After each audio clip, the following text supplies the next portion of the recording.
Alors on va voir ce dernier exemple de mise en place d'un reflet avec une structure. On va supposer un pont par exemple. Trop épais quand même. Voilà. Avec une ligne de fuite qui part quelque part par là. Alors, on va retracer notre horizon, pareil, hein, souvenez-vous, si c'est nécessaire. Voilà. Alors, l'horizon avec un point de fuite ici. Alors je vais tracer un volume.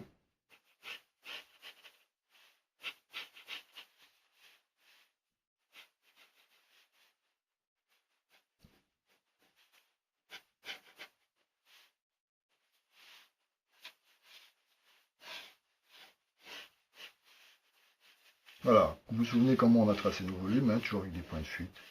Voilà, celui-là n'est pas différent des autres. On va utiliser la transparence aussi, très important. Voilà, donc on va tracer notre volume. Alors, on va imaginer maintenant faire un arcade sous ces. On va supposer que c'est un pont. Alors, chercher nos axes. Hein, toujours chercher les axes. J'en ai un ici, j'ai un point de vue ici. Et puis, on va essayer de trouver l'égale distance. Alors, on va rediviser notre espace ici. Chercher à partir des diagonales, hein, comme on l'a vu déjà. Voilà. Chercher nos verticales. Voilà. Voilà. Ce qui fait qu'on a 3 points qui sont mis en perspective. Un premier, un deuxième. Et un troisième qu'on peut situer un peu n'importe où. Voilà, mais ce qui nous intéresse, c'est l'axe. Et maintenant, à partir de ça, on va faire un arc. Hein, comme un arc gothique, par exemple. Voilà. On va mettre en perspective. Voilà, vous suivez.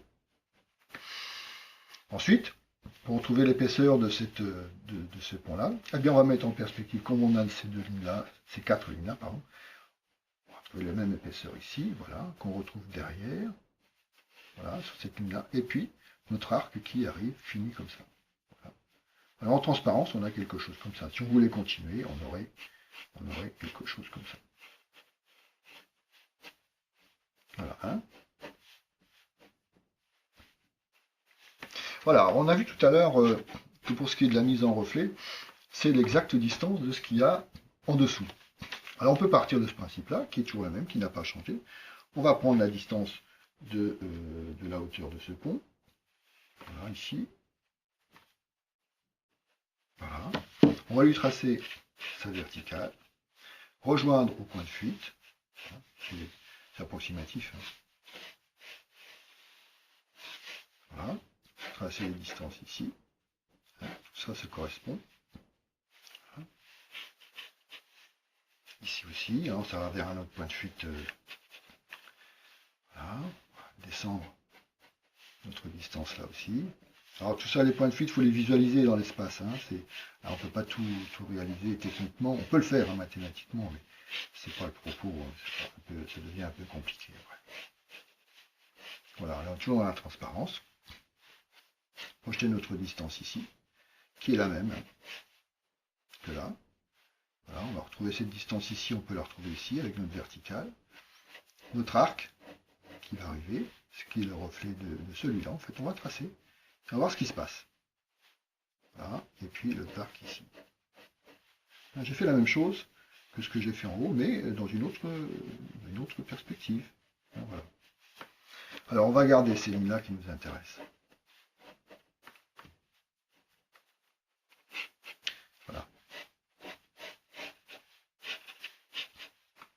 Voilà, là on a fait un espèce de reflet de l'ensemble. On s'aperçoit que finalement, vu qu'on est dans une vue plongeante, on voit beaucoup plus sous l'arc, ici dans le reflet, que ce qu'il y a dans la vision réelle. Et c'est normal. Voilà. Alors on va garder ça, hein, pour se remémorer un peu.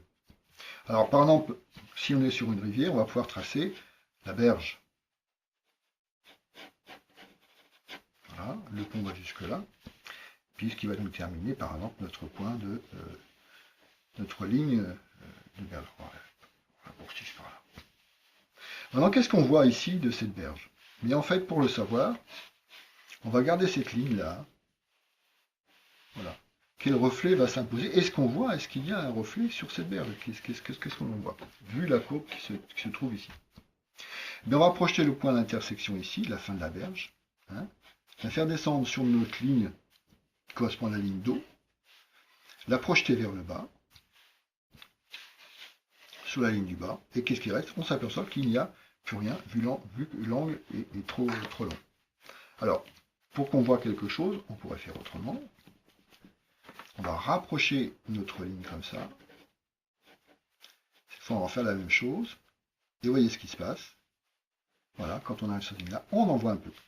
Ce qui fait que, voilà, il va nous rester de cet arc-là, en reflet, il va nous rester que cela. Qu'on va pouvoir, en fait, et ce qui reste, voilà, on va pouvoir la mettre en perspective. Voilà, c'est notre reflet. Alors, ici aussi, voilà, c'est ça. Alors, si on passe, si on enlève nos lignes là maintenant, qui ne sont plus nécessaires pour notre construction, voilà.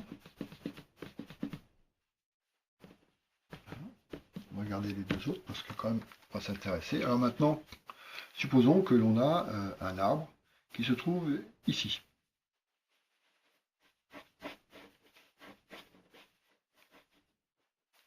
Comment est-ce qu'on va le situer sur cet angle-là? Eh bien, pareillement, on va aller sur une ligne qu'on va aller toujours en perspective, hein, une ligne fictive qui n'existe pas, on va aller buter contre notre courbe ici, la faire descendre, verticale, hein, comme toutes les autres. Et puis l'intersection ici va nous donner l'endroit où l'arbre est vraiment planté. Il suffit de tracer la verticale, et voilà, le tour est joué. Et puis il nous faut la même distance. Alors, je la prends pas, je la fais à vue d'œil, mais voilà, on a à peu près ça. Hein. Voilà. Alors maintenant qu'on a tous nos plans, on va mettre un petit peu d'ombre sur tout ça, pour agrémenter.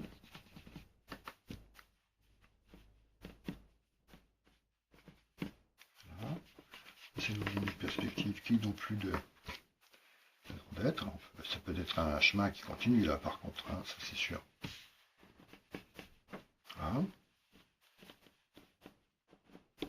Alors on efface nos lignes de construction.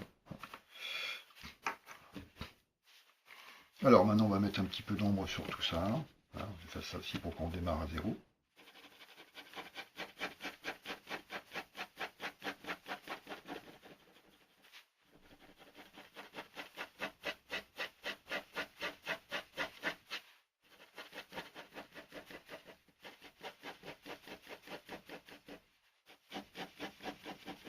Voilà.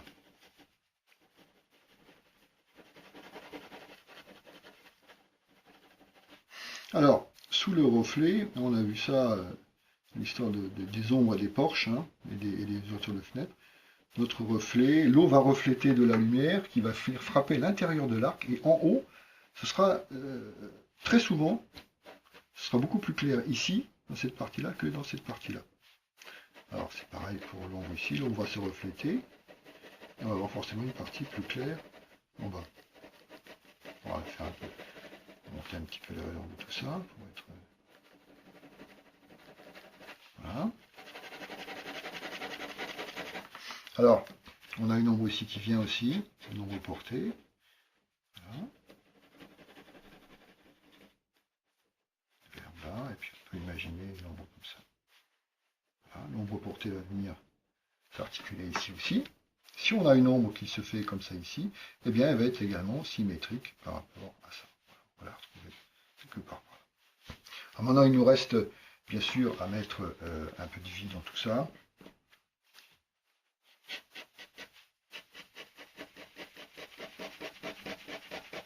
Parce que là, pour l'instant, on n'a pas vraiment d'idée d'eau, mais voilà, avec notre gomme mille-pain qui est un vrai miracle.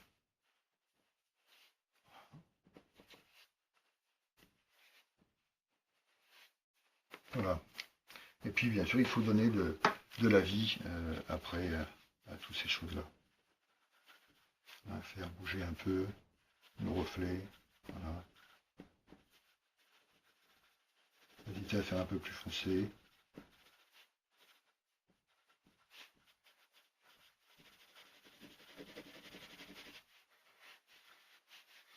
Voilà, petit à petit, là. Trop, voilà, on va pouvoir... notre berge aussi. Hein.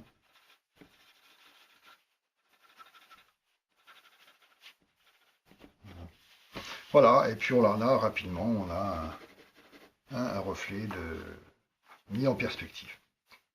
Voilà, alors c'est à vous de jouer si vous avez bien compris. Ce n'est juste qu'un principe, mais si vous avez bien compris, eh bien ce n'est pas si difficile que ça. Il suffit de s'y atteler.